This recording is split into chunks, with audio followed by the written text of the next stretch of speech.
আরে চাচি, কান্না না করে এবারে ছেলের বিয়ে দেওয়ার ব্যবস্থা করুন। বাড়িতে ছেলে বউ এলে মেয়ের অভাব পূরণ হয়ে যাবে। জেসমিন গম্ভীর গলায় বলল। সময় হলে ঠিকই আনবো।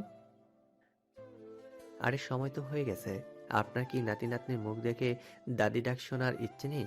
বয়স তো অনেক হলো। কোন দিন যে ওপর থেকে ডাক চলে আসে তার তো ঠিক নেই।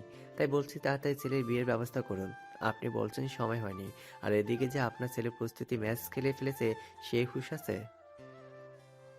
নয়ন কথাটা বলার সাথে সাথে সমুদ্র নিজের সর্বশক্তি প্রয়োগ করে ওর পিঠে একটা কিল বসিয়ে দিল। ব্যথায় আর্তনাদ করে উঠল নয়ন। সমুদ্র সেদিকে পাত্তা না দিয়ে এক হাতে শক্ত করে নয়নের ঘাড়ের কাছটা চেপে ধরে দাঁত কিরমির করলো। তোর আক্কেল কি জীবনেও হবে না? কোথায় কি বলতে হয় সেটা যখন জানিস না তাহলে কথা বলিস কেন? এই বেটা, স্যার বলছি, আমায় মেরে ফেলবি নাকি? ইচ্ছে তেমনটাই করছে। তোর সাথে বন্ধুত্বটা করাই আমার জীবনে সবথেকে বড় ভুল। এখন না পারছি ছাড়তে, আর না পারছি শান্তি মতো ধরে রাখতে। নয়ন অভিমানী কণ্ঠে বলল। এভাবে তুই আমায় বলতে পারলি সমুদ্র? আমি তো তোর ভালোর জন্যই বলছিলাম। তোকে আমার এমন ভালোর কথা ভাবতে হবে না ভাই। আমি অনুরোধ করছি তুই চুপ থাক। নয়নের বলা শেষ কথাটা জেসমিনের ঠিক বোধগম্য হয়নি। যদি বুঝতো তাহলে এতক্ষণে কুরুক্ষেত্র লেগে যেত বাড়িতে। তিনিও যে নয়নকে পছন্দ করেন তেমনটা না। তার মতে নয়ন জেসমিনের ভোলা ভোলা সহজ সরল ছেলেটাকে নষ্ট করে দিতে পারে। আর যেহেতু নয়ন অপছন্দের তালিকায় আছে, তাই ওর কথাই গুরুত্ব দেওয়ার প্রয়োজন মনে করলো না। কাঁদতে কাঁদতে সমুদ্রকে বলল। সমুদ্র বাবা, আর একবার তোর ভাইকে কল দিয়ে শোন না, আমার মেয়েটা কেমন আছে। সেই যে কাল গেল, আর কোনো খবরই পেলাম না। আমার মেয়েটার আবার কিছু হয়ে গেল না তো? কথাটা বলে তিনি আবার শব্দ করে কেঁদে উঠলেন। পুরো বিষয়টা এখন সমুদ্রের কাছে প্রচণ্ড বিরক্তিকর লাগছে। তার মাঝে ইচ্ছে করে স্রোতকে খারাপ দেখাতে চাইছে, সেটা বুঝতে আর বাকি রইল না। শামসুদ্দিন তখন শরীফের সাথে কিসব আলোচনা করতে করতে ঘরে প্রবেশ করলেন। ঢুকতেই জেসমিনের মুখ থেকে এমন কথা শুনে মাথাটা গরম হয়ে গেল। রাগান্বিত স্বরে বললেন। মেয়েকে বিয়ে দিয়েছ, সেই কথা কি ভুলে গেছ? কি হবে তোমার মেয়ের? স্রোতকে কি তোমার কোনো গুন্ডা মাস্তান মনে হয় যে তোমার মেয়েকে মারবি? তোমার সাথে অত কথা আমি বাড়াতে চাই না। মেয়ের বিয়ে নিয়ে কোনো কথা বলার অধিকার তো দাওনি। এখন তার খোঁজও কি নিতে পারবো না? অবশ্যই পারবে, তবে সীমার মাঝে। ভুলে যেও না, মিষ্টি এখন একটা বাড়ির বউ। সেই বাড়ির প্রতি ও দায় দায়িত্ব আছে। স্রোত এখন শুধু এই বাড়ির ছেলেও না, জামাইও বটে। তাই ওর সম্বন্ধে ভেবেচিন্তে কথা বলবে। বৌভাতের অনুষ্ঠানও শামসুদ্দিন শাহনাজ বাড়িতেই করতে চেয়েছিলেন, কিন্তু শ্রোতাতে রাজি হয়নি। নুজহাত আর শরীফ অবশ্য নিজেরা দায়িত্ব নিয়ে কমিউনিটি সেন্টারে এই অনুষ্ঠানের আয়োজন করতে চেয়েছিল, কিন্তু স্রোত কাউকে এই দায়িত্ব নিতে দেয়নি। যেহেতু বৌভাতের অনুষ্ঠান ছেলের বাড়িতে হয়, তাই স্রোত চেয়েছে তার এই ছোট্ট ঘরে যেন সেই অনুষ্ঠানটা হয়। সমুদ্র শাওনের নয়ন তাই স্রোতের বাড়ি চলে এসেছে ওকে সাহায্য করার জন্য। এক হাতে সবটা সামলানো স্রোতের পক্ষে মুশকিল হয়ে পড়বে। একটু পর নুজহাত শরীফ আর নদীও এলো। নদী সোজা গেল আগে মিষ্টির সাথে দেখা করতে। শরীফ এগিয়ে গেলেন স্রোতের কাছে, কাঁধে হাত রেখে জিজ্ঞেস করলেন। আমি কি একটু সাহায্য করতে পারি তোকে? চাচা না, বাবা হিসেবে বল আমায়। স্রোত আলতো হেসে বলল। না চাচা, কিছু করতে হবে না। তুমি যে সাহায্যের জন্য হাত বাড়িয়েছো এটাই অনেক। শরীফ একটা দীর্ঘশ্বাস ছেড়ে বললেন। বুঝেছি, আমায় তুই কিছুই বলবি না। নুজহাত ছাড়া তোর মুখ থেকে কেউ কোনো কথা বের করতে পারবে না। কথাটা বলে শরীফ নুজহাতকে ডাকলেন। নুজহাত আসতেই ওনাকে সব দায়িত্ব বুঝিয়ে দিয়ে চলে গেলেন। স্রোত আগে ভাগে কিছু বলে নুজহাতকে বোঝাতে চেষ্টা করলে নুজহাত ধমক দিয়ে ওকে চুপ করালো। রাগী কণ্ঠে বলল। বেশি বড় হয়ে গিয়েছিস তুই, তাই না? নিজের বিয়ের সব দায়িত্ব নিজেই পালন করছিস, তারপরেও আমি কিছুই বলিনি। বৌভাতের দায়িত্বটাও পালন করতে দিচ্ছিস না। কিছু সাহায্য লাগবে কিনা সেটাও বলিস না। এতই পর হয়ে গেলাম আমরা তোর। স্রোত মাথা নিচু করে বলল। না ছোট মা, সবাই আমার পর হয়ে গেলেও অন্তত তুমি আমার পর হতে পারো না। তাহলে আমায় কিছু বলছিস না কেন? আমার কোনো সাহায্যের দরকার নেই এখন, বিশ্বাস করো। যদি প্রয়োজন হয় নিশ্চয়ই বলবো। এমনিতেই বড় মা আমার অপারগতাগুলো সবার সামনে তুলে ধরার সুযোগ খুঁজছে। আমি চাই না তাকে আর কোনো সুযোগ দিতে। বেশ, তবে তোকে জোর করছি না। আরও একবার আমি চুপ থাকলাম, কিন্তু এরপর আমি যে কথাটা বলবো তোকে সেটা কিন্তু রাখতে হবে। স্রোত ভ্রুকুচকে প্রশ্ন করলো। কি কথা? বিয়ের পর তোর আর মিষ্টির ঘুরতে যাওয়ার ব্যবস্থা আমরা করব। ভাবছি আমাদের সাথে তোদের নিয়ে যাব। কখনো তো যাসনি, ঘুরে আসতে পারবি। স্রোত আপত্তি জানিয়ে বলল। না ছোট মা, তোমার এই কথাটা রাখবো আমি, তবে দেশের বাইরে কোথাও না, দেশের ভেতরেই কোথাও একটা ঘুরতে যাওয়ার ব্যবস্থা করো। ওদের কথাবার্তার মাঝে হুট করে কোথা থেকে যেন নয়নের আবির্ভাব ঘটল। আবদারের কণ্ঠে নুজহাতকে বলল। ইয়ে মানে বলছিলাম যে বিদেশি আন্টি ওরা বিয়ে করেছে এর জন্য ঘুরতে যাবে, আর আমার মতো সিঙ্গেলদের বউ নেই এর জন্য ঘুরতে যেতে পারবো না। এটা কেমন যেন অন্যায় হয়ে গেল না? আমাদেরও কি যাওয়ার ব্যবস্থা করা যায় না? নুজহাত শব্দ করে হেসে উঠে বলল। আগে বিয়ে কর, তারপর তোরও যাওয়ার ব্যবস্থা করব। তাহলে একটা বিয়ের ব্যবস্থা করে দাও। এতদিনে একটা প্রেমও করতে পারিসনি? না গো আন্টি, আমার কেউ পাত্তা দেয় না, আর আজ দেখো তুমিও পাত্তা দিচ্ছ না। পাশ থেকে স্রোত বলে উঠল। ছোট মা, আমাদের সাথে এরও যাওয়ার ব্যবস্থা করে দিও, না হলে আমরা শান্তিতে ঘুরতে পারবো না। নুজহাত সম্মতি জানিয়ে বললেন। আচ্ছা ঠিক আছে, তোদের সবারই যাওয়ার ব্যবস্থা করব। ডেকোরেটরের কোনো লোকজনকে দেখতে না পেয়ে স্রোত সমুদ্রের কাছে এলো। প্রশ্নার্থ গলায় জিজ্ঞেস করলো। ডেকোরেটরের লোকজন কোথায় সমুদ্র? সমুদ্র স্বাভাবিক কণ্ঠে বলল। ওরা তো চলে গেছে ভাই, কোনো কিছু দরকার ছিল? চলে গেছে ওরা? হ্যাঁ, কাজ তো শেষ, আমি দেখেও নিয়েছি সবটা, তারপরেই গেছে। কিন্তু ওরা যে অ্যাডভান্স চাইলো সেটা তো দেয়াই হয়নি, টাকা ছাড়া তো যাওয়ার কথা না। ওরা বললো লাগবে না নাকি। তুমি চিন্তা করো না, আমি কথা বলে নেব। স্রোত সন্দেহী গলায় বলল। আমার দিকে তাকিয়ে কথা বল সমুদ্র, সত্যি করে বলতো, ওরা টাকা না নিয়ে চলে গেছে নাকি তুই টাকা দিয়ে দিয়েছিস? সমুদ্র স্রোতের দিকে তাকিয়ে স্বাভাবিকভাবে বলল। হ্যাঁ আমি দিয়েছি, তো কি হয়েছে? তোর দেওয়ার কথা ছিল না, আমি নিষেধ করেছিলাম তোকে। তোমার কি মনে হয় 2000 টাকার জন্য তুমি ওদের সামনে মাথা নিচু করবে আর ওরা তোমায় গরম দেখাবে আর আমি চুপ করে সেটা সহ্য করব? এতটা অসহায় এখনো আমি হয়ে যাইনি যে নিজের ভাইয়ের অপমান চুপচাপ সহ্য করে যাব।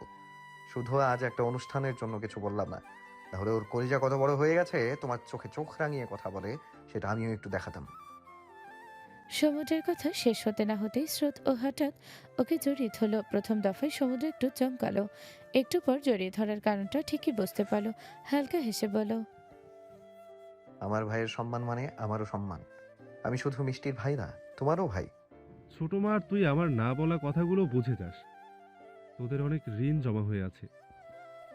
কিছু ঋণ জমা থাকাই ভালো ভাই, সেগুলো শোধ করার চেষ্টা করো না। আমিও ঠিক করেছি তুমিও যেহেতু নিজে থেকে আমায় কিছু বলবে না, তাই আমাকেই সবটা বুঝে নিতে হবে। তোমার সমস্যাগুলো নিজ থেকে বুঝে নিয়েই আসার সেগুলো পর সমাধান থেকে করতে হবে নদী আমায়। ঝিনুককে খুঁজে যাচ্ছে কিন্তু পাচ্ছে না। অন্যান্য দিন তো নদীকে দেখলে ঝিনুক এগিয়ে আসে, আর আজ সেই কখন এসেছে তবু ওর দেখা মিলছে না। অবশেষে ঝিনুককে খুঁজতে খুঁজতে বাড়ির পিছন দিকটায় পুকুর পাড়ে মাচার ওপর বসে থাকতে দেখলো। নদী এগিয়ে গিয়ে ঝিনুক আপু বলে একবার ডাকলো।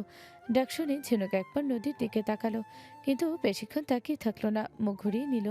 ঝিনুক যে ওকে অবহেলা করলো বোকা নদী সেটা বুঝতেই পারলো না, বরং বেশ স্বাভাবিকভাবেই পুরো ব্যাপারটাকে এড়িয়ে নিল। অনেকদিন থেকে নদীর ইচ্ছে ঝিনুককে একটা ক্যামেরা উপহার দেওয়ার, আস্থায় আসার সময় নিজের সব থেকে প্রিয় আর শখের ক্যামেরাটাই ঝিনুকের জন্য এনেছে। সেই ক্যামেরাটাই ঝিনুকের দিকে বাড়িয়ে দিয়ে বলো। ঝিনুক আপু, এই নাও, এটা আজ থেকে তোমার। ঝিনুক আবারও তাকে ক্যামেরাটা দেখে নদীকে বলো। কি করু মুই এটা দিয়া? আরে তুমি তো সেলিব্রিটি, এটা দিয়ে তুমি তুললে তোমার ছবি আরো সুন্দর আসবে, ভিডিও বানাতে পারবে এটা দিয়ে। এই ক্যামেরাটা অনেক ভালো, তোমার তো অনেক পছন্দ হয়েছিল, তাই এটা তোমায় দিলাম, তোমার উপকারে আসবে। আমার ভালোর কথা ভাবতাছো তুমি? তোমার খুব চিন্তা হয় আমারই নিয়া। হ্যাঁ, তোমার ভালোর কথা ভেবেই তো দিচ্ছি। তোমার ফোনের ক্যামেরা একদমই ভালো না। আর ভিডিও কোয়ালিটিও ভালো না। আর তুমি তো আমার বোন, তোমায় নিয়ে তো চিন্তা হবেই। নদী হাস্যোজ্জ্বল মুখে কথাগুলো বলল, কিন্তু ঝিনুকের সে কথাগুলো একদমই সহ্য হলো না। নদীর হাসিটাও আর সহ্য হচ্ছে না। এই মিষ্টি মিষ্টি কথা সবটাই তার কাছে নাটক মনে হচ্ছে। নদীর হাতে থাকা ক্যামেরাটা নিজের হাতে নিয়ে সেটা ছুঁড়ে মারল। ক্যামেরা গড়িয়ে গড়িয়ে পুকুরের পানিতে গিয়ে পড়ল। নদী আর্তনাদ করে বলে উঠল, এটা কি করলে আপু? ক্যামেরাটা তো নষ্ট হয়ে গেল। হোক, তাতে আমার কি? ভালো মানুষ সাজতে আইসো এখানে? খুব চিন্তা তোমার আমারে নিয়া, তাই না? তোমারে দেখা ভাবছিলাম ছোট মার লাহান তুমিও মেলা ভালা। এখন তো দেখতাছি তোমার মন শয়তানি দিয়া ভরা। নদী ছলছল দৃষ্টিতে ঝিনুকের দিকে তাকিয়ে বলল, তুমি এভাবে কেন কথা বলছো আমার সাথে ঝিনুক আপু? আমি তো তোমার ভালোর জন্যই। নদীকে মাঝপথে থামিয়ে দিয়ে ঝিনুক রাগান্বিত কণ্ঠে বলল, আমার ভালা তোমার ভাবা লাগবো না। মুই জানি মুই তোমার লাহান পড়াশোনা জানি না, দেখতেও সুন্দর না, বাপ মার নাই। এই ক্যামেরা দিয়ে আমারে কি বোঝাইতে চাইতাছো? তুমি মেলা বড় লোক, তোমার কাছে সব আছে আর আমার কিচ্ছু নাই। নিজেরে তুমি কি ভাববো? উপরে ভালো মানুষই দেখাইয়া আমার সমুদ্র ভাইরে কায়রা নিবা আমার থেক্কা। কাজের মাঝে সমুদ্রের কানে ঝিনুকের এমন রাগী কণ্ঠস্বর যেতে কারণ জানার জন্য খুঁজতে খুঁজতে বাড়ির পেছন দিকটা এসে নদীর সাথে এমন ব্যবহার করতে দেখে বেশ অবাক হলো। এগিয়ে এসে নদীর চোখে পানি দেখতেই উৎকণ্ঠিত গলায় বলল, কি হয়েছে নদী? কাঁদছিস কেন তুই? সমুদ্রের কণ্ঠ কানে যেতেই নদী তাড়াহুড়ো করে নিজের চোখ মুছে নিল। মুখে হালকা হাসি ফুটিয়ে তুলে বলল, কিছু হয়নি সমুদ্র ভাই। কিছু হয়নি বললেই হলো? আমি পরিষ্কার দেখলাম তুই কাঁদছিস। আর ঝিনুক, তুই বা এত রেগে আছিস কেন? নদী সমুদ্র থেকে ঘটনাটা আড়াল করতে চাইছে, না হলে ঝিনুক বকা খেতে পারে। এমনি রেগে গেছে, আমরা দুজনে গল্প করছিলাম, তুমি যাও এখান থেকে। নদীর কথা সমুদ্রের বিশ্বাস হলো না। গম্ভীর গলায় ঝিনুককে বলল, ঝিনুক, সত্যি করে বলতো আমায় কি হয়েছে? নদী ঠং করতেছিল, সেইটা দেখা আমার মাথা গরম হইয়া গেছে। এর লাইগা 2-4 কথা শুনাইয়া দিছি। সে আবার তোমারই দীক্ষা ঠং কইরা কান্দন শুরু কইরা দিছে। এভাবে কথা বলছিস কেন তুই ঝিনুক? আমি আসার আগে থেকে ও কাঁদছিল, আমাকে দেখেই বরং চোখের পানি আড়াল করার চেষ্টা করছিল। সব দোষ আমার। নদী তো মেলা ভালা, যত দোষ সবই ঝিনুকের। তুমি ঠিকই কইছো সমুদ্র ভাই, সব আমার দোষ। তুমি হেরে লইয়াই থাকো। এই ঝিনুকরে তো তোমার কোনো কালেই দরকার ছিল না। কথাটা বলে ঝিনুক চোখ দুটো মুছতে মুছতে চলে গেল। এদিকে পুরো ঘটনার আগামাথা সমুদ্র কিছুই বুঝলো না। নদীকে অনেক জোর করার পর সে শব্দ করে কেঁদে ওঠে। আঙুলের ইশারায় নিজের ক্যামেরাটা দেখিয়ে বলো, আমার শখের ক্যামেরাটা নষ্ট হয়ে গেল সমুদ্র ভাই। ক্যামেরার এই অবস্থা দেখে সমুদ্র বিস্ময় ভরা কণ্ঠে প্রশ্ন করলো। এই অবস্থা হলো কি করে ক্যামেরার? নদী কাঁদতে কাঁদতে বলল, ঝিনুক আপুকে ক্যামেরাটা উপহার হিসেবে দিতে এসেছিলাম, আমার উপর রাগ করে ক্যামেরাটা ছুঁড়ে ফেলে দিল। নদীর চোখে জল দেখে সমুদ্রের খুব কষ্ট হচ্ছে। এই সহজ সরল বোকা মেয়েটাকে কেউ কাঁদায়? নদী মাথাটা বুকের সাথে চেপে ধরে সান্ত্বনা দিয়ে বলো, কাঁদিস না, আমি তোকে আরেকটা কিনে দেবো। তো সমুদ্র ভাই থাকতে এই একটা সামান্য ক্যামেরার জন্য কাঁদছিস তুই নদী? তোর চোখের জল দূর করতে আমি সব করতে পারি, আমি আছি না? কাজের ব্যস্ততার মাঝে স্রোতের কানে পরিচিত এক কণ্ঠস্বরে ডাক ভেসে এলো। ঘর থেকে বেরিয়ে উঠোনে পা রাখতেই ওই মুখটাকে এখন দেখতে পেয়ে বেশ অবাক হলো স্রোত। ওকে একে একে বাকিরাও বেরিয়ে এলো। স্রোতে গিয়ে গিয়ে প্রশ্নার্থ গলায় জিজ্ঞেস করলো, আরে চাচা, তুমি এখন এখানে যে কোনো দরকার ছিল? সাজু মিয়া তার পান খাওয়া দাঁতগুলো বের করে হেসে বললেন, আমার কোনো দরকার নাই, আসলে আইসে তোমার আব্বার দরকারে। হেই আমায় এইখানে পাঠাইলো এখান কামে। স্রোতের হৃদয়ের মাঝে কারো ভাস সৃষ্টি হলো। শৈবের কি দরকার থাকতে পারে? সে তো জানে যে স্রোত ওনার নামটা শুনতে চায় না। কি দরকার? সাজু মিয়া তার হাতে থাকা ছোট শপিং ব্যাগটা স্রোতের দিকে বাড়িয়ে দিয়ে বলল, এইটা লো বাবজান, বৌমার লাগিয়া সব পাঠাইছে। কথাটা শোনার সঙ্গে সঙ্গে স্রোতের চোখে মুখে কাঠিন্যতা ফুটে উঠল। গম্ভীর গলায় বলল, ওনার জিনিস ওনাকে গিয়ে ফেরত দিয়ে আসুন চাচা, আর ওনাকে বলে দেবেন আমি গরিব হতে পারি, কিন্তু তবুও স্ত্রীকে ওনার দেয়া কিছু গ্রহণ করতে দেব না। এমন করে না বাপজান। দেহ বুঝতাছি যে সুয়েব একখান অপরাধ কইরা ফেলাইছে, এখন হেইডা তো আর শোধরানো যাইব না। আমারে বারবার কইয়া পাঠাইছে যেন জোর করে তোমার হাতে এইটা ধরাই দেই। তুমি হইলে ওর বড় পোলা, তোমার বিয়েতেও তো আইবার পারবো না। এইটা কি ওরে কম কান দিতেছে কও? উনিও তো আমাদের কম কাদার নেই, তাই না চাচা? ক্ষমা করবেন, কিন্তু ওনার দেয়া কোনো জিনিস আমার ঘরে আমি তুলব না। শরীফ এগিয়ে এসে সাজু মেয়েকে উদ্দেশ্য করে বলল, কোথায় ও? আইছিল এই গ্রামে, ঘাটায় আমারে পাইয়া এইটা ধরাই দিল। শরীফ, তুমি বাপজানরে বোঝাও, হেই ছোট মানুষ, বয়স কম, তুমি তো বুঝো। শরীফ তাচ্ছিল হেসে বলল, আমি বুঝে কি হবে ভাই বলুন? ও যা অপরাধ করেছে, তারপরে ওর হয়ে কথা বলার মুখ আমাদের নেই। আর তাছাড়া স্রোত এখন বড় হয়েছে, ওর নিজের সিদ্ধান্ত নিজে নিতে পারে, আর ওর এই সিদ্ধান্তকে আমি সম্মান জানাই। সাজু মেয়ে একটা হতাশার শ্বাস ফেলে বললেন। তাহলে নিবা না এইটা? স্রোত কাটকাট গলায় বলল। কোনো প্রশ্নই আসে না। সাজু মেয়ে আর সেখানে দাঁড়ালেন না, একে একে সবাই যে যার কাজে চলে গেল। জায়গাটা ফাঁকা হলে ঝিনুকে গিয়ে এসে স্রোতকে বলল, নিল না কেন ভাই? মিঠা ভাবিরে তো আমরা কিছু দিবার পারি নাই, অন্তত নিজের শ্বশুরের দেওয়ার কিছু পাইতো। না ঝিনুক, এটা হয় না। যার উপর আমারই কোনো অধিকার নেই, সে কোন অধিকারে আমার স্ত্রীকে কিছু দেবে? তাইলে তুমি এক কাজ করো, দাদার দেওয়া যে জমিগুলান আছে কিছু বেচা দিয়ে ভাবিরে কিছু গয়না কিনা দাও। তার বাপের বাড়ি থেকে সে কত কিছু পাইছে, আর আমরা তারই কিছুই দেই নাই। স্রোত একটু ভেবে বলল, আজ অব্দি যে জমিতে আমি হাত দিইনি, এখন সেগুলোতে হাত দিলে আমার আত্মসম্মানে লাগবে ঝিনুক। তুই চিন্তা করিস না, আমি মিষ্টির সাথে এই বিষয়ে কথা বলবো। বিকালের দিকে স্রোতের বাড়িতে আসার জন্য সবাই তৈরি হতে ব্যস্ত হয়ে পড়ল। নদী আগে ভাগে তৈরি হয়ে গেল সমুদ্রের ঘরে ওকে দেখতে এবং নিজেকে দেখাতে, কিন্তু ঘরের ভেতর উকি দিতেই দেখলো সমুদ্র নেই। তখনই পেছন থেকে সমুদ্রের গলর স্বর ভেসে এলো। এখানে আয়। করিডোরের শেষ প্রান্তে রেলিংয়ের কাছে দাঁড়িয়ে আছে সমুদ্র। নদীকে ইশারায় সেখানে যেতে বলল। নদী গুটি গুটি পায়ে সেদিকে এগিয়ে গেল। সমুদ্রের পরনে আকাশি রঙের পাঞ্জাবি দেখে নদী চমকে উঠল, বিস্ময় ভরা কণ্ঠে জিজ্ঞেস করলো, তুমি যে বললে তোমার এই রঙের পাঞ্জাবি নেই, আর থাকলেও পরবে না, তাহলে এটা কোথায় থেকে এলো? প্রথমে ভেবেছিলাম পড়বো না, পরে ভাবলাম যে না, পড়ি। অযথা তোর ছোট্ট মনটাতে কষ্ট দিয়ে কি হবে বল? নদী সমুদ্রের কাঁধে হালকা করে ধাক্কা দিয়ে চোখে মুখে মৃদু লজ্জাভাব ফুটিয়ে তুলে বলল, আরে বাহ সমুদ্র ভাই, আজকাল দেখছি তোমার বেশ উন্নতি হচ্ছে। তাই এর কারণ কি? নিশ্চয় আমার প্রেমে পড়েছো, তাই না? কে বললো তোর প্রেমে পড়েছি আমি? কথাটা বলে সমুদ্র ভ্রু উচাল। নদী তীক্ষ্ণ দৃষ্টিতে সমুদ্রের দিকে তাকিয়ে বলল, সত্যি প্রেমে পড়োনি? তাহলে সেদিন চুমু খেলে কেন? নদী কথাটা বলার সাথে সাথে সমুদ্র ওর মুখটা চেপে ধরে বলল, আসতে বল নদী, আসতে বল। কেউ শুনে ফেললে কি হবে, একবার ভেবে দেখেছিস? নদী, এই কথাটা যদি একবার নয়নের কানে যায়, তাহলে ও আমায় আর বাঁচতে দেবে না।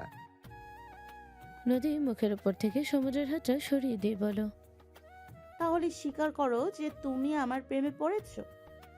সমুদ্র নিজের হার মেনে নিয়ে বলল, হ্যাঁ, আমি তোর প্রেমে পড়েছি, আমি মানছি, আমি তোর প্রেমে পড়েছি। এবার হয়েছে তো? নদী উচ্ছ্বসিত কণ্ঠে বলল, হ্যাঁ হয়েছে, কিন্তু সমুদ্র ভাই আমার একটা কথা মাথায় এলো। কি? নদী ঠোঁট জোরে ফুটে উঠল ক্রূর হাসি। সমুদ্রের দিকে ঝুঁকে গিয়ে বলল, তুমি যে আমায় চুমু খেয়েছো, এই খবরটা এখনো নয়ন ভাইকে দেওয়া হয়নি। তাই ভাবছি এই কথাটা নয়ন ভাইকে বললে কেমন হয়। সমুদ্র চোখ বড় বড় করে নদীর দিকে তাকিয়ে সাবধানী গলায় বলল, ভুলেও না নদী, তুই এই কাজ কোনো কোনো মতেই করবি না। ভুলেও যেন এই কথাটা নয়নের কানে না যায়। তাহলে তো অবশ্যই যাবে, আমি তো নয়ন ভাইয়াকে বলবোই। কথাটা বলে নদী দৌড় দিতে ধরলে সমুদ্র পিছন থেকে ওর হাতটা টেনে ধরল। ঠিক সেই মুহূর্তে ভেসে এলো শামসুদ্দিনের গম্ভীর গলার স্বর, কি হচ্ছে এখানে? শামসুদ্দিনকে এই মুহূর্তে এখানে দেখতে পেয়ে সমুদ্র ঘাবড়ে গেল, কিন্তু নদীকে বিচলিত হতে দেখা গেল না, বরং সমুদ্র নামে নালিশ করে বলল, দেখো না বড় আব্বু, সমুদ্র ভাই আমাকে যেতে দিচ্ছে না, বারবার পেছন থেকে হাত টেনে ধরছে। নদী কথাটা বলতেই সমুদ্র তড়িৎ গতিতে নদীর হাতটা ছেড়ে দিয়ে মৃদু কম্পিত কণ্ঠে বলল, না আব্বু, আমি এমনটা করিনি। নদী, মিথ্যে কথা কেন বলছিস? নদী ভ্রুকুচকে সমুদ্রের দিকে তাকিয়ে বলল, তুমি তো এই মাত্র আমার হাতটা ছেড়ে দিলে। কে সত্যি বলেছে আর কে মিথ্যা বলেছে সেটা বড় আব্বু নিজের চোখেই দেখেছে। তুমি তো সবসময়ই এমন পেছন থেকে আমার হাত টেনে ধরো। কথাটা বলে চোখ মেরে নদী শামসুদ্দিনের দিকে এগিয়ে গেল। এদিকে বেচারা সমুদ্র পড়েছে মহাবিপাকে। এমনিতেই নদী উল্টোপাল্টা কথা বলছে, তার উপর যদি সমুদ্র ওর দোষ দেখায় তাহলে না জানি নিজের দোষ ঢাকার জন্য আরো কি কি বলবে। ভুল করে যদি কোনো সত্যি কথা বলে ফেলে তাহলে আরো বিপদে পড়বে। সমুদ্রের ধ্যান ভাঙল শামসুদ্দিনের ডাক শুনে। এসব আমি কি শুনছি সমুদ্র? একে এভাবে বিরক্ত করছো কেন? সমুদ্র অবাক কণ্ঠে বলল, আমি ওকে কখন বিরক্ত করলাম? আমি তো দেখলাম বিরক্ত করতে। সমুদ্র কিছু বলতে নেবে তার আগে নদী বলে উঠল, একদম ঠিক ধরেছ বড় আব্বু, সারাক্ষণ আমার পেছন পেছন ঘোরে। একটু চোখের সামনে থেকে সরলে সামনে সমানে কল দেয়। আমায় ছাড়া খেতে বসে না, কোথাও যায় না, না নিজে কোনো কাজ করে আর না আমাকে কোনো কাজ করতে দেয়। সারা দিন শুধু নদী নদী বলে চেঁচায়। তারপরে দেখো আমার সাথে কালার ম্যাচিং করে পাঞ্জাবি পরবে জন্য জোর করে আমায় আজ এই জামাটা পরতে বলেছে।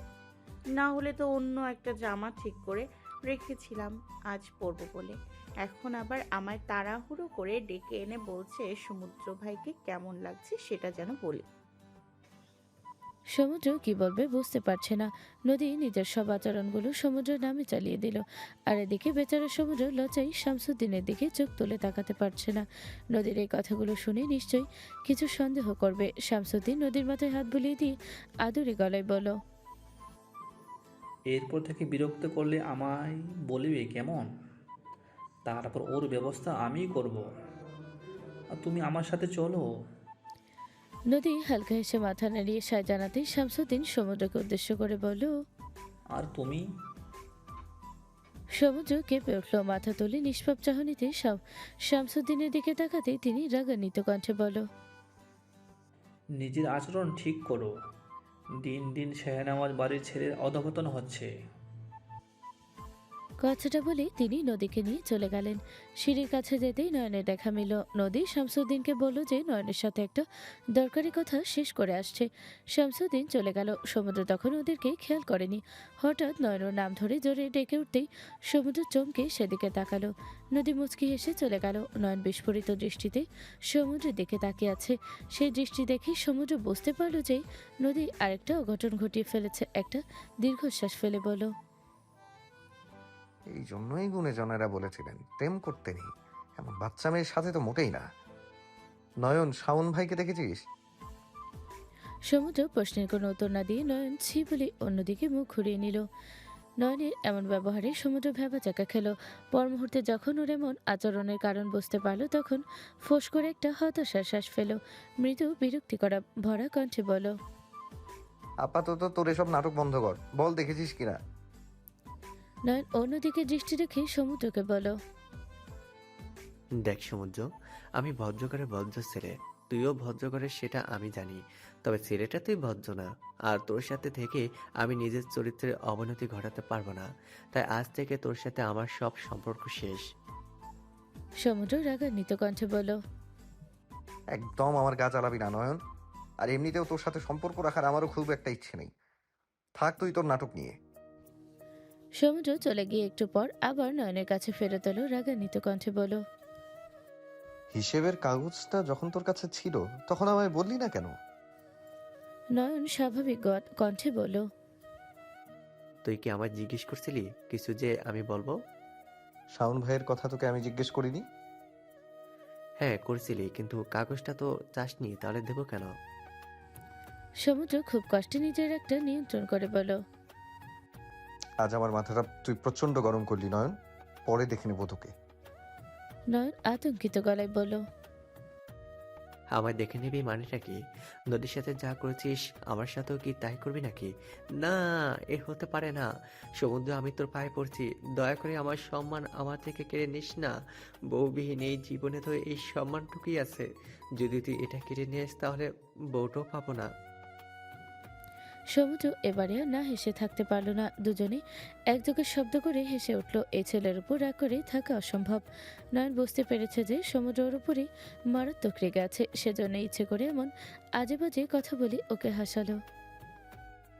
দেখ সমুদ্র, তোর সাথে আমার ঝগড়া মিটমাট হয়েছে ঠিকই, তবে আমি এখন একটাই কথা বলবো। সমুদ্র ভ্রু উঁচিয়ে বলল। কি? নয়ন নাক মুখ কুঁচকে বলল। জি। সমুদ্র এবারেও শব্দ করে হেসে উঠে সজোরে নয়নের পিঠে একটা কিল বসিয়ে বলল, আমার যা ইচ্ছে হয়েছে তাই তো করেছি, তোর তাতে কি? আমার হবু বউকেই তো চুমু খেয়েছি, তোর বউকে তো চুমু খাইনি, যে তোর সমস্যা এত। আমার বউয়ের দিকে তাকালে তোকে মেরে ফেলবো শালা। এই ভাই, সত্যি করে বলতো, শুধু চুমু খেয়েছিস তো নাকি পরবর্তী ধাপগুলো পূরণ করে ফেলেছিস? সমুদ্র নয়নের কানের কাছে ঝুঁকে গিয়ে ফিসফিস করে বলল, তুই করতে দিয়েছিস আর কিছু? চুমুটাই তো ঠিক মতো খেতে পারিনি। ভাই, তোর কিন্তু দারুণ অবনতি হয়েছে। তুই তো দেখছি আমাকে ছাড়িয়ে যাবে, তাই এই এত সব চুমু টুমু শেখালো কে তোকে? নদী? হুম, আজ আমায় যা ফাঁসানো ফাঁসিয়েছে না নদী, ওর খবর আছে। বারবার তোকে এই কথাটা বলতে নিষেধ করেছিলাম, কিন্তু শেষমেশ বলেই ফেললো। তুই পারবি না আটকাতে নদীকে। তবে যাই বল না কেন, মেয়েটা খুব সহজ সরল। আমি তো ভাবলাম ঝিনুকের মতন বোকা সহজ সরল মানুষ আর একটু এই পৃথিবীতে খুঁজে পাওয়া যাবে না, কিন্তু নদী তার থেকেও বেশি বোকা। হঠাৎই সমুদ্রের অভিব্যক্তি বদলে গেল, কপালে চিন্তার ছাপ ফুটে উঠল।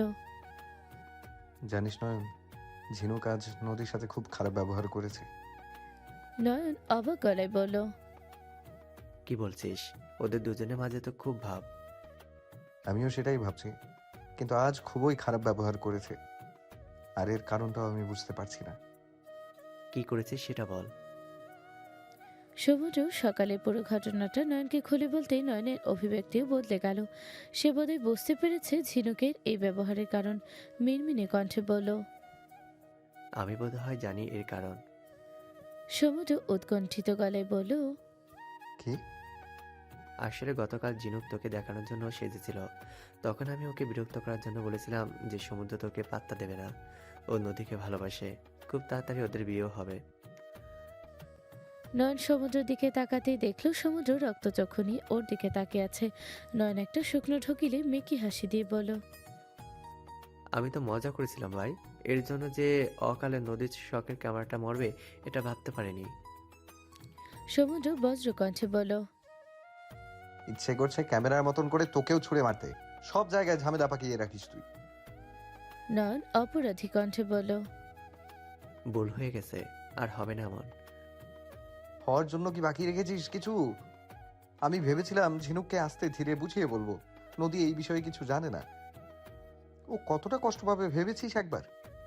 এমনিতে ওর মনটা নরম, আর ঝিনুক যে এখন ওর সাথে কেমন ব্যবহার করতে পারে সেটা আমি আন্দাজ করতে পারছি। নদী খুব কষ্ট পাবে এসবে। আসলে আমি বুঝতে পারিনি। সমুদ্র একটা দীর্ঘশ্বাস ফেলে বলল, না জানি এই জল কত দূর গড়ায়। কোনো দরকারি কথা বলার জন্য শামসুদ্দিন শরীফকে নিজের ঘরে ডাকলেন। ভেতর থেকে দরজা বন্ধ করা অবস্থায় বেশ অনেকক্ষণ তাদের মাঝে আলোচনা চলল। দরজায় আড়ি পেতে জেসমিন ভিতরে কি চলছে শোনার অনেক চেষ্টা করলেন, কিন্তু সক্ষম হলেন না। তাদের আলোচনার বিষয়বস্তু জানার জন্য মনটা তার খচখচ করছে। কি এমন দরকারি কথা থাকতে পারে শামসুদ্দিনের শরীফের সাথে, এটা জেসমিন ভেবে পাচ্ছে না। প্রায় 1 ঘন্টারও বেশি সময় তাদের কথাবার্তা চলল। শরীফকে ঘর থেকে বের হতে দেখে জেসমিন এগিয়ে উৎসাহিত কণ্ঠে প্রশ্ন করলো, কি আলোচনা করলে দুই ভাই এতক্ষণ? একটু জমি জমার বিষয়ে আলোচনা করছিলাম ভাবি। তা এই আলোচনা করতে দরজা বন্ধ করার কি ছিল? আর কোনো আলোচনা হয়নি? আরও টুকটাক কিছু বিষয় নিয়ে আলোচনা হয়েছে। আচ্ছা ভাবি, আমি একটু আসছি, একটা দরকারি ফোন করতে হবে। শরীফকে একটা অজুহাত দেখে কথাটা কাটিয়ে যেতে চাইল। সেটা জেসমিন বেশ বুঝতে পারলো। তার সন্দেহ আরও বাড়ল। যে করে হোক কি এমন কথা হলো দুজনের মাঝে, সেটা তো তাকে জানতেই হবে। বিয়ের পর আজ প্রথম নিজের বাবার বাড়িতে পা রাখলো মিষ্টি। সঙ্গে স্রোতও এসেছে। আজকে রাত্রে দুজনেই এই বাড়িতেই থাকবে। স্রোত যদিও প্রথমে রাজি হতে পারেনি, কিন্তু পরে মিষ্টির অনুরোধের কাছে তাকে হার মানতে হয়েছে। কিন্তু এখন তার ভীষণ অস্বস্তি হচ্ছে। স্রোত হাজার চেষ্টা করে নিজেকে এ বাড়িতে মানিয়ে নিতে পারে না। সে যে একটা দমবন্ধকর পরিস্থিতির সৃষ্টি হয় সেটা কাটিয়ে উঠতেই পারে না। তবে মিষ্টির আনন্দের কাছে তার এই সব অস্বস্তি যেন খুবই ফিকে মনে হলো তার নিজের কাছেই। ড্রয়িং রুমে বসে তখন সবাই আড্ডা দিতে ব্যস্ত। আড্ডার মাঝপথেই পার্শ্ববর্তী গ্রাম থেকে একজন খবর নিয়ে এলো যে শোয়েব নাকি ভীষণ অসুস্থ। শোয়েবের অসুস্থতার খবর পেয়েও কারো মাঝে বিশেষ কোনো হেলদোল দেখা না গেলেও ঝিনুক অস্থির হয়ে উঠল, সেই সাথে নদীও। তবে সব থেকে বেশি শান্ত দেখালো স্রোতকে। শোয়েব নাকি একবার ওদের দুজনকে দেখতে চেয়েছে। বিশেষভাবে অনুরোধ করেছে যেন স্রোত আসার সময় মিষ্টিকেও নিজের সাথে নিয়ে আসে। আর যদিও বা স্রোত আর মিষ্টি আসতে না চায়, তবে যেন ঝিনুককে বাধা না দেয়। কেননা শোয়েব খুব ভালো করে জানেন আর কেউ তাকে দেখতে আসুক বা না আসুক, তার মেয়েটা ঠিকই আসতে চাইবে।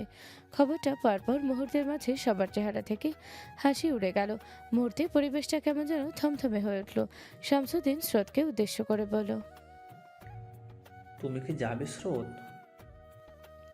প্রশ্নটা শুনে স্রোত একটু নড়ে চড়ে বসল। সবাই এর উত্তরটা শোনার জন্য উৎসুক দৃষ্টিতে ওর দিকে তাকিয়ে আছে। স্রোত শামসুদ্দিনের দিকে চোখ তুলে তাকালো। বরাবরের নেই তার দৃষ্টি আর কণ্ঠ দুটোই বেশ স্বাভাবিক। আমার মনে হয় না আমার ওখানে যাওয়ার কোনো প্রয়োজন আছে। অসুস্থ সেজন্য হয়তো ভুলভাল বলছেন, না হলে ওনার জীবনে আমার কোনো প্রয়োজন নেই।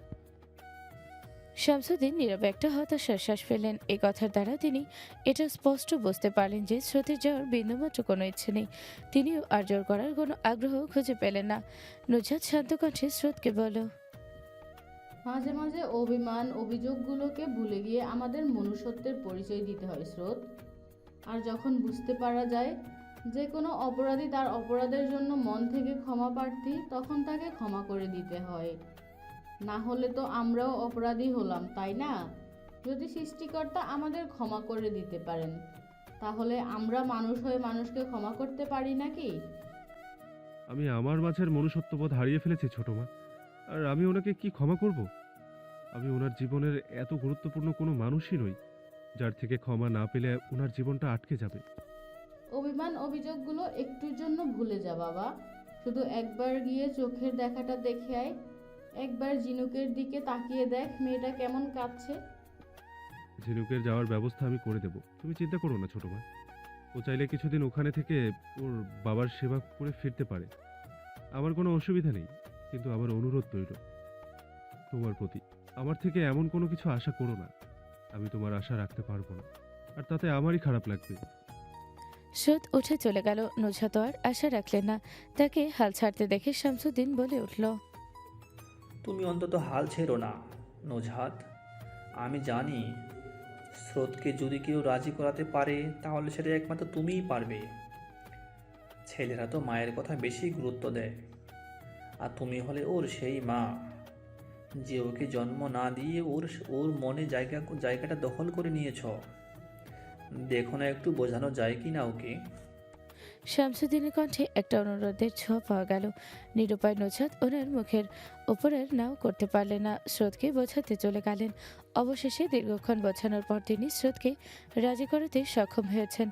তবে দেখা করেই চলে আসবে শুধু। সেদিন বিকেলে স্রোত মিষ্টি আর ঝিনুকে নিয়ে পার্শ্ববর্তী গ্রামে শোয়েবের বাড়ি গেল।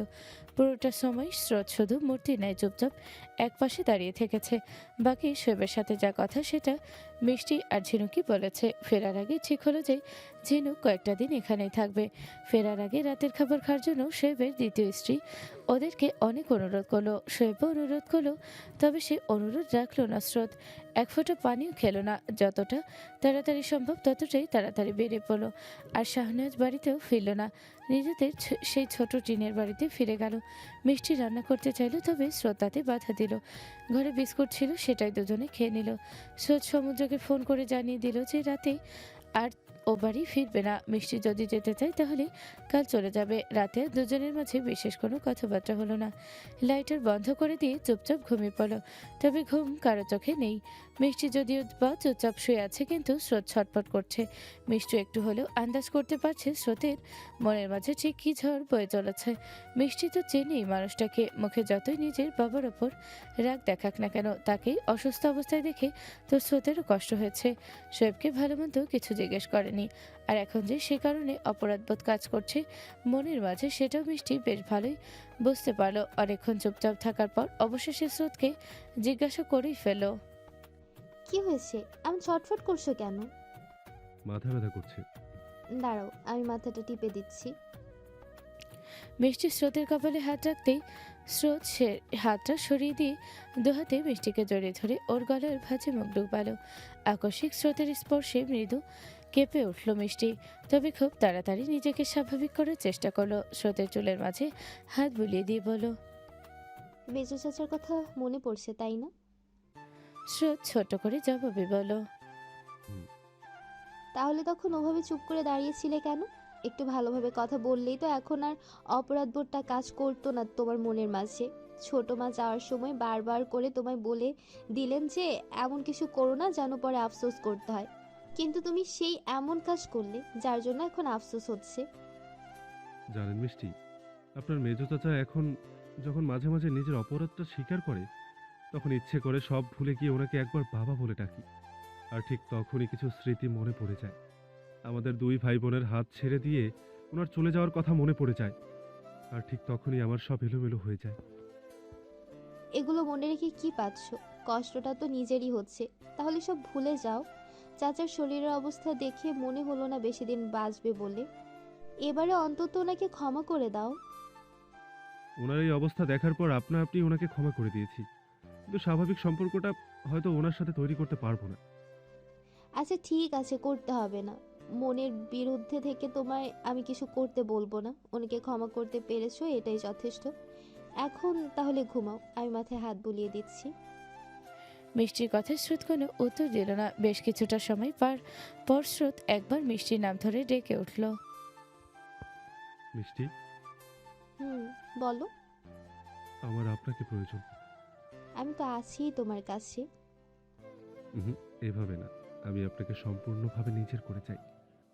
প্রথম দফায় স্রোতের কথার মানেটা মিষ্টির ঠিকঠাক বোধগম্য না হলেও পরক্ষণে ঠিকই বুঝতে পারল। বিস্ময় ভরা কণ্ঠে বলল, এই স্রোত, তোমার মাথা ঠিক আছে তো? কিসব আবল তাবল কথা বলছো? মজা করবেন না মিষ্টি, সত্যি বলছি, আমার আজ আপনাকে ভীষণ প্রয়োজন। যাক, অবশেষে তোমার ধৈর্যের বাঁধ ভাঙলো। আমি তো ভেবেছিলাম আমাদের সারা জীবন বোধহয় এভাবেই কেটে যাবে।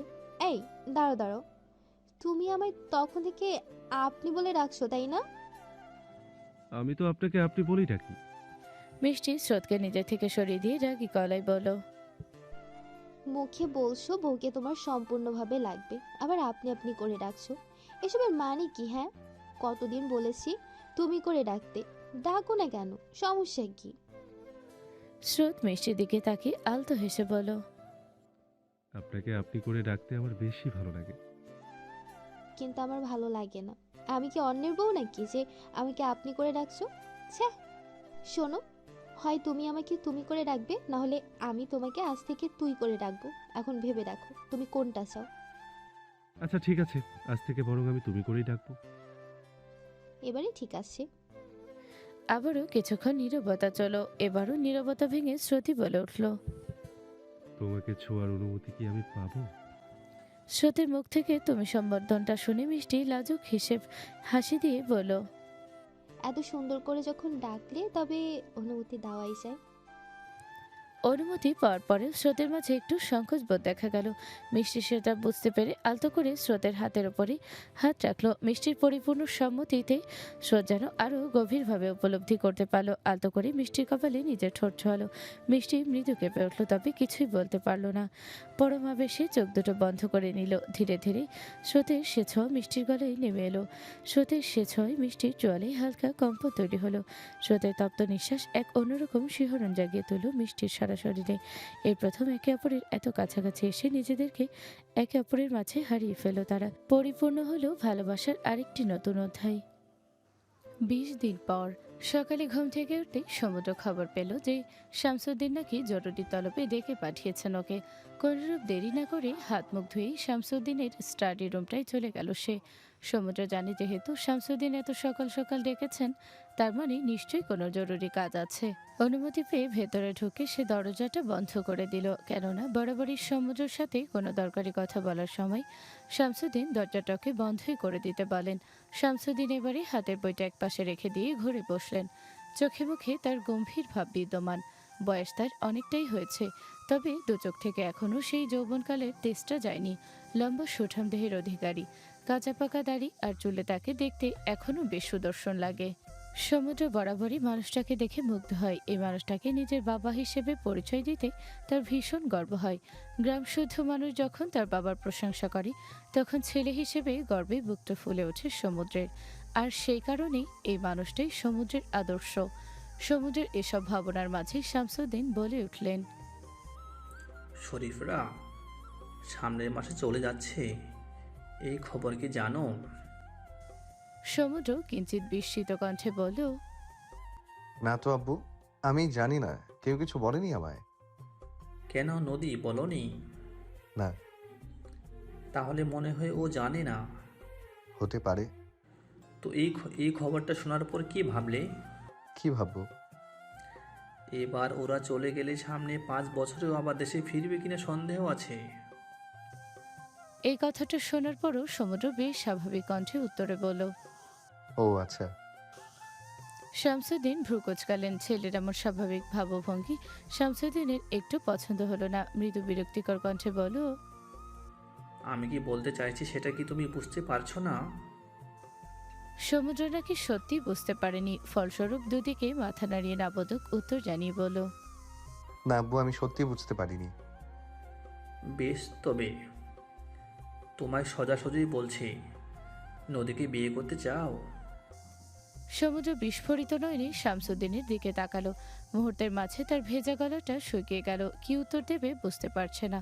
লজ্জা, সংকোচ আর ভয় তিনটেই একসাথে জেগে বসেছে। সমুদ্রকে চুপ করে থাকতে দেখে শামসুদ্দিন পুনরায় বলে উঠলেন, উত্তর দিচ্ছ না কেন? আসলে আব্বু, তোতলাচ্ছ কেন? মেয়েটাকে বিয়ের আশা দেখাতে পেরেছো, আর এখন আমার সামনে স্বীকার করতেই ভয় হচ্ছে তোমার? সমুদ্র এবার নিজের হৃৎপিণ্ডটাকে শান্ত করলো। ফুস করে একটা শ্বাস ফেলে সাবলীল দৃষ্টিতে শামসুদ্দিনের দিকে তাকিয়ে বলল, হ্যাঁ আব্বু, আমি নদীকে বিয়ে করতে চাই। ছেলের উত্তরে শামসুদ্দিন এবার একটু খুশি হলেন, তবে চোখে মুখে কাঠিন্য ভাব বজায় রেখে বললেন, তোমার মুখ থেকে এই কথাটা শোনার পর তোমার মায়ের অভিব্যক্তি ঠিক কি হতে পারে সে সম্পর্কে আন্দাজ আছে? তুমি আছো তো আম্মুকে সামলে নেওয়ার জন্য। শামসুদ্দিন একটু অপ্রস্তুত হয়ে পড়লেন। গলাটা একটু পরিষ্কার করে নিয়ে বললেন, মিষ্টির ব্যাপারটায় তোমার মাকে আমি সামলাতে পারলেও এ ব্যাপারে হয়তো পারবো না। তুমি জানো, তোমায় নিয়ে তোমার মা একটু বেশি পাগলামি করে। এক্ষেত্রে তোমাকে অনেক বিষয়ের উপর নজর রাখতে হবে। যেমন? তোমার মায়ের আচরণের কথা ভেবে প্রথম নুজহাত এই বিয়েতে রাজি ছিল না। অনেক কষ্টে আমি নুজহাতকে রাজি করিয়েছিলাম। সকালে খাবার টেবিলেই আমি তোমার আর নদীর বিয়ের বিষয়টা আলোচনা করব, মনে রেখো জেসমিন। কিন্তু তখনই এই বিষয় প্রথম জানবে। হঠাৎ করে সংবাদটা পাওয়ার পরে প্রতিক্রিয়াটা কি ঠিক কতটা ভয়ঙ্কর হতে পারে সেটা আমরা কেউ ঠিকঠাকভাবে বলতে পারছি না। আমার মনে হয় আমি আম্মুকে বোঝাতে পারবো।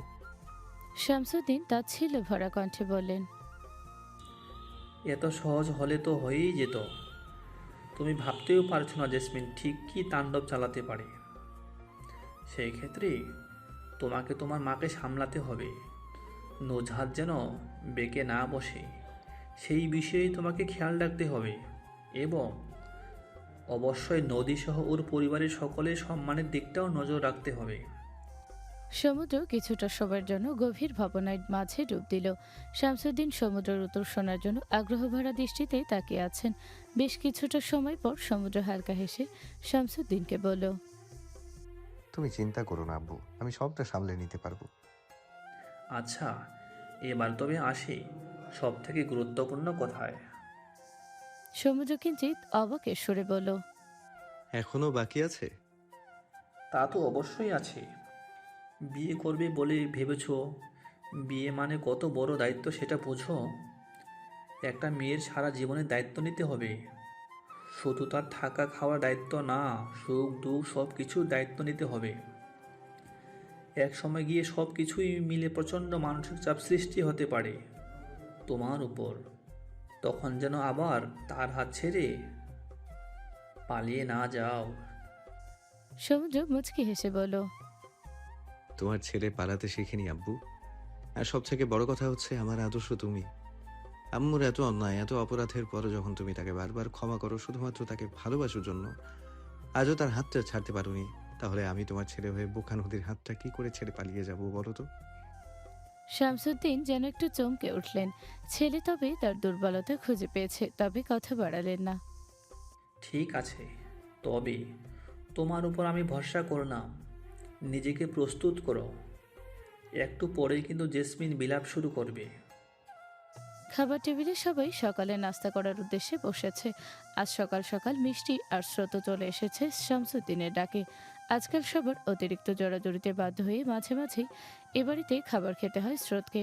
সম্পর্কটাও এখন বদলেছে, সবার জড়াজড়ির মাত্রাও বেড়েছে। আর এখন জেসমিনও দু একবার খাওয়ার কথা বলেন। সবাই খেতে বসলেও মিষ্টি আর জেসমিন খাবার পরিবেশন করে দিচ্ছে। এটা জেসমিনের পুরনো স্বভাব। বাড়ির সবাইকে না খাইয়ে সে কোনো মতেই খেতে পারে না। হাজার চেষ্টা করেও তাকে কখনো একসাথে খাবার টেবিলে বসানো সম্ভব হয়নি। যদিও নুজহাত তাকে সাহায্যের জন্য এগিয়ে যায়, তবে তাতেই তার অনেক সমস্যা। তার মতে নুজহাত তার সংসারে দখল নেওয়ার চেষ্টা করছে, তার জায়গা নেওয়ার চেষ্টা করছে। তাই আজকাল আর নুজহাতও জোর করে না। এই সংসারটাকে আর সে নিজের বলে দাবি করতে চায় না। কয়েকদিনের জন্য এসেছে, মেহমানের মতন থেকে খেয়ে চলে যাবে। আবার কবে আসবে না আসবে, আদৌ আসবে কিনা সেটাই তো ঠিক নেই। তাহলে অযথা এই সংসারে নিজের অধিকার খাটিয়ে কী লাভ? খাওয়া দাওয়ার মাঝপথেই শামসুদ্দিন শাহনাজ স্রোতকে উদ্দেশ্য করে বললেন, স্রোত, তুমি যেহেতু আমার একমাত্র জামাই, তাই সব বিষয়ে তোমার সিদ্ধান্তই আমার প্রয়োজন। আমি খুব তাড়াতাড়ি সমুদ্রে বিয়ে দিতে চাই। এই বিষয়ে তোমার মতামত কী? যদিও স্রোত আগে থেকে সবটা জানে, তবু এমন ভাব করলো যেন সে কিছুই জানে না। একটু ভেবে নিজের মতামতে দিল।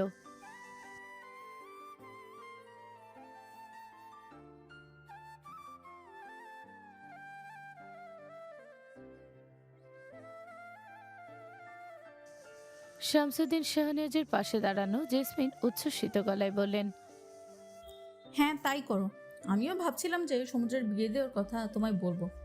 যাক, তুমি যে আমার মনের কথা বুঝতে পেরেছো, এটাই অনেক। জেসমিনের এত উচ্ছ্বাস দেখে নয়নের ভীষণ হাসি পেল। সে অবশ্য শামসুদ্দিনের থেকে দাওয়াত পায়নি, পেয়েছে সমুদ্রের থেকে। শামসুদ্দিনের ঘর থেকে বেরিয়ে সমুদ্রের কেন যেন ভীষণ অস্থির লাগছিল। নিজের অস্থিরতা কমাতেই নয়নকে ডেকেছিল এবং নয়ন সফলও হয়েছে সমুদ্রের অস্থিরতা কমাতে। তবে এখন নয়ন এই পরিবেশটাকে ভীষণ উপভোগ করছে। আজ তাকে কষ্ট করে কোনো কিছু বলতে হবে না, শুধু সে দেখে যাবে। এদিকে নদী নিশ্চিন্ত মনে খেয়ে যাচ্ছে। এসব ব্যাপারে তার আলাদা করে কোনো চিন্তা নেই, কেননা নদী খুব ভালো করে জানে যে শামসুদ্দিন সমুদ্রের বিয়েটা ওর সাথেই দেবে, আর সমুদ্র বিয়ে করলে নদীকেই করবে। তবে হ্যাঁ, জেসমিনের ব্যাপারে একটু চিন্তায় আছে, তবে আশা করা যায় যে সবাই মিলে সেটা সামলে নেবে। শামসুদ্দিন জেসমিনের দিকে তাকিয়ে বললেন, তুমিও যে বিয়ের কথা ভাবছিলে, সেটা বলনি কেন আমায়? আরে সময় হয়ে ওঠেনি বলার। যাই হোক, সেসব কথা এখন বাদ দাও। আমার ছেলের জন্য আমি মেয়ে পছন্দ করব।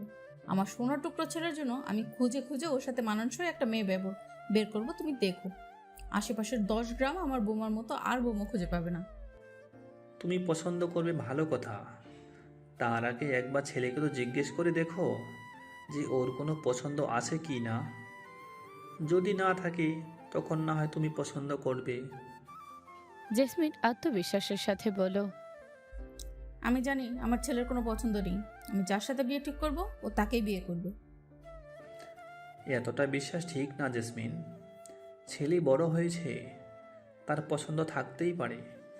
একবার জিজ্ঞাসা করে নাও আগে। জেসমিন যদিও মনে মনে নিশ্চিন্ত যে সমুদ্রের কোনো পছন্দ নেই, তবুও শামসুদ্দিনের সন্দেহটা দূর করার জন্য জিজ্ঞেস করে ফেললেন, কি রে বাবা, তোর কোনো পছন্দ আছে? আমি জানি তোর কোনো পছন্দ নেই, তুই আমার পছন্দ করা মেয়েকেই বিয়ে করবি। তবু তোর বাবার সন্দেহ দূর করে দে তো। সমুদ্র একটা লম্বা নিঃশ্বাস নিয়ে তার মাকে এই কঠিন সত্যটা জানানোর প্রস্তুতি নিল।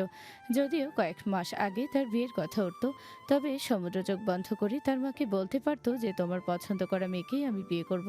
কিন্তু সময়ের ব্যবধানে আজ সেটাও সম্ভব হচ্ছে না।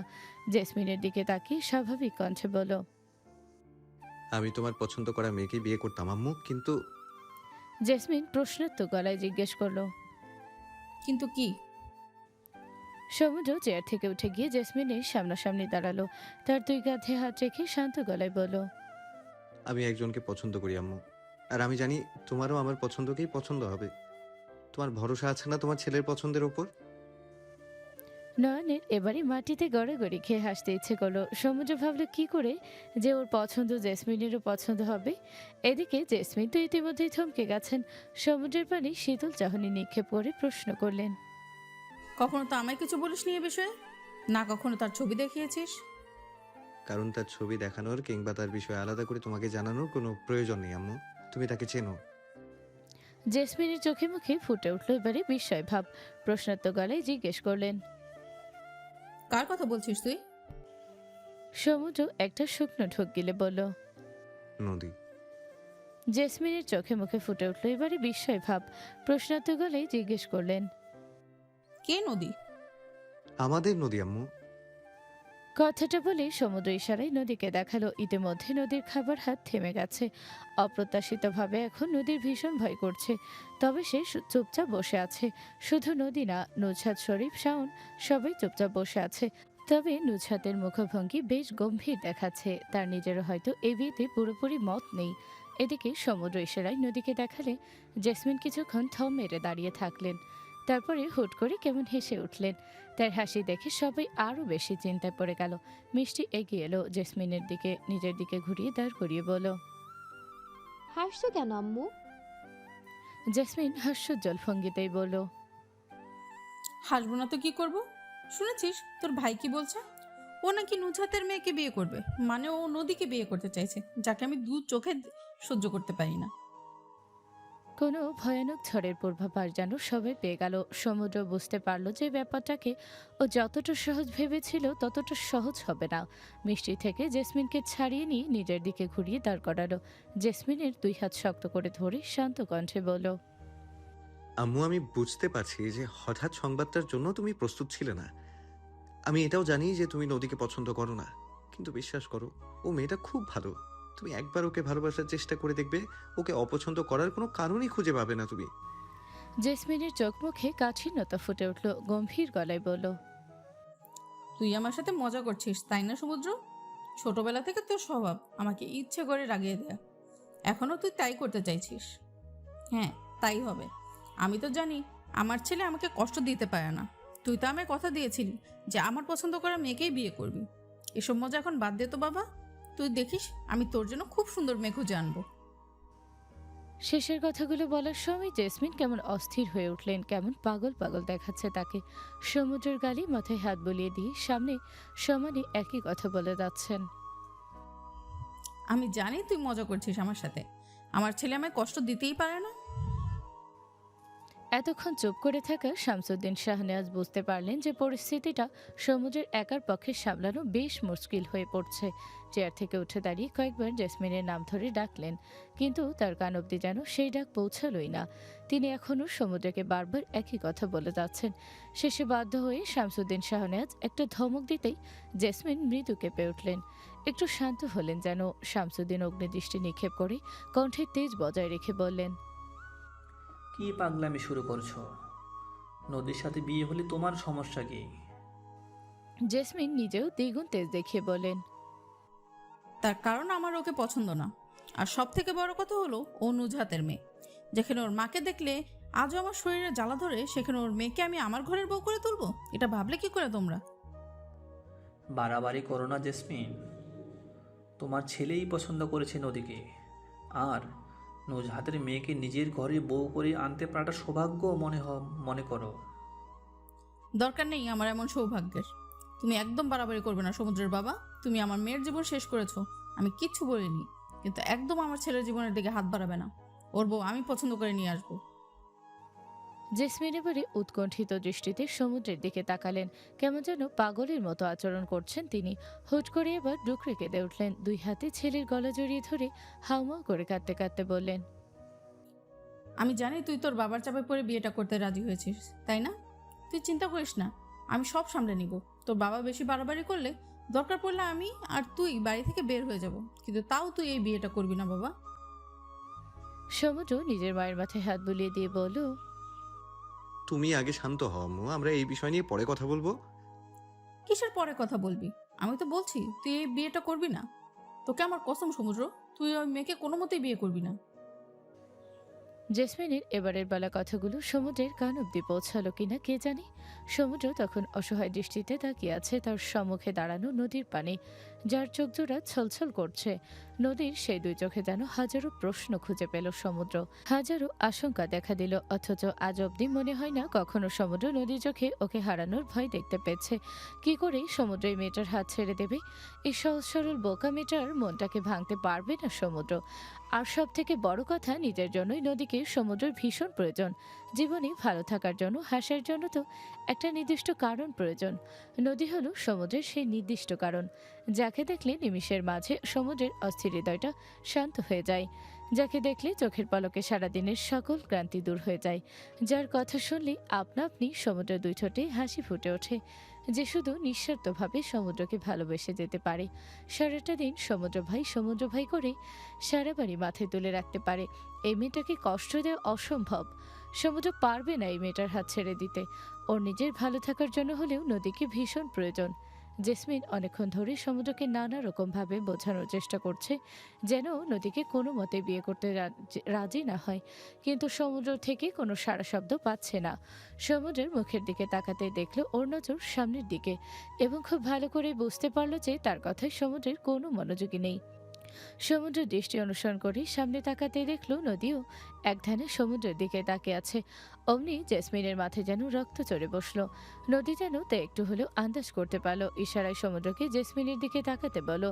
সমুদ্র সেটা বুঝতে পেরে জেসমিনকে কিছু বলতে নেবে তার আগে জেসমিন রাগান্বিত কণ্ঠে বলে উঠল, এখনই তোর কাছে আমার কথার চেয়ে ওই মেয়ের গুরুত্ব বেশি হয়ে উঠেছে?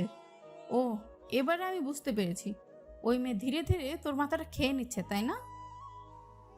জেসমিন এবার সমুদ্রকে ছেড়ে দিয়ে নদীর দিকে তেড়ে গেলেন। সবাই এবারে চেয়ার থেকে উঠে দাঁড়ালো। শাওন এসে তাড়াহুড়ো করেই নদীকে আড়াল করলো। সমুদ্র জেসমিনকে আটকানোর চেষ্টা করলো, কিন্তু একা পেরে উঠছে না যেন। মিষ্টি এসে ধরলো, কিন্তু তবু যেন জেসমিনের শক্তির সাথে দুজনে মিলে পেরে উঠতে পারছে না। জেসমিনের দৃষ্টি দেখে মনে হচ্ছে পারছে না শুধু নদীকে গলা টিপে মারতে। বজ্রকণ্ঠে নদীকে উদ্দেশ্য করে বলল, আমার ছেলের মাথাটা তুই খেয়ে নিয়েছিস, তাই না? খাবিই তো। পেয়েছিস তো মায়ের গুণ, শুধু ছেলেদের পেছনে পড়ে থাকা নোংরা চরিত্রহীন মেয়ে কোথাকার। তোর মতন মেয়েকে আমি আমার ছেলের বউ করে তুলবো, তুই ভাবলি কি করে? তোকে দেখলেই আমার বমি পাচ্ছে। তো জেসমিনের মুখ থেকে কথাগুলো শুনে নুজহাত খিচে নিজের চোখ দুটো বন্ধ করে নিলেন। দুহাত মুষ্টিবদ্ধ করে খুব কষ্টে নিজের রাগটাকে নিয়ন্ত্রণ করার চেষ্টা করলেন। মুখ দিয়ে তার একটা শব্দ বের হলো না। এদিকে জেসমিনের এমন রূপ দেখে নদীর শব্দ করে কেঁদে উঠল। এতটা কঠোরতায় সে অভ্যস্ত না, ফলস্বরূপ ভয়ে গুটিসুটি হয়ে দাঁড়ালো। সমুদ্র এবারে আর নিজের কণ্ঠস্বর শান্ত রাখতে পারল না, বরং রাগ দেখিয়ে বলল, এসব কি ধরনের আচরণ আম্মু? তোমার এসব আচরণ কিন্তু আমার ধৈর্যের বাঁধ ভেঙে দিচ্ছে। আমি তোমার ছেলে, তুমি আমার সাথে যা ইচ্ছে করতে পারো, কিন্তু নদীর সাথে পারো না। আর ছোট মাকে নিয়ে কি এসব আজে বাজে কথা বলছো? তুই চুপ কর। ভালো খারাপের পার্থক্য বুঝিস তুই? আরে এই মেয়ে বিদেশে থেকে মানুষ হয়েছে, না জানে কত ছেলের সাথে সম্পর্ক ছিল, কার সাথে কি কি করে বেরিয়েছে। ওর রক্ত ওর মায়ের নোংরামি আছে। তুই আমার ভোলা ভালা ছেলের জন্য তোকে ফাঁসিয়ে নিতে পেরেছে নিজের জালে। আম্মু প্লিজ থামো এবার। এসব আজে বাজে কথা কিন্তু আমি সহ্য করতে পারছি না। প্লিজ আমার ধৈর্যের বাঁধ ভাঙতে বাধ্য করো না। জেসমিন ছলছল দৃষ্টিতে ছেলের দিকে তাকিয়ে বলেন, তুই আমার সাথে উঁচু গলা কথা বলছিস সমুদ্র, এই মেয়েটার জন্য? সমুদ্র আবার শান্ত হলো। বুঝলো নিজের রাগটাকে তার এখন নিয়ন্ত্রণ করতে হবে। জেসমিনকে ধরতে গেলে ছিটকে দূরে সরে দাঁড়ালো। আজ আমার ছেলে আমার বিরুদ্ধে কথা বলছে শুধু এই মেয়েটার জন্য। আমার ভালোবাসার আর কোনো দাম রইল না। সমুদ্র আরো কিছু বোঝাতে নেবে, কিন্তু তার আগেই জেসমিন অপ্রত্যাশিত একটা কাণ্ড ঘটিয়ে ফেললেন। তিনি যে এমন কিছু করতে পারেন তা কারো আন্দাজও ছিল না। টেবিলের ওপর থেকে একটা কাচের গ্লাস নিয়ে নদীর দিকে ছুঁড়ে মারলেন। যদিও শাওন দাঁড়িয়েছিল নদীর সামনে, তবে কিভাবে যেন তার এক পাশ দিয়ে আঘাতটা নদীর কপালে গিয়ে লাগলো একদম। মুহূর্তের মাঝে কপাল ফেটে রক্ত গড়িয়ে পড়ল সেখান দিয়ে।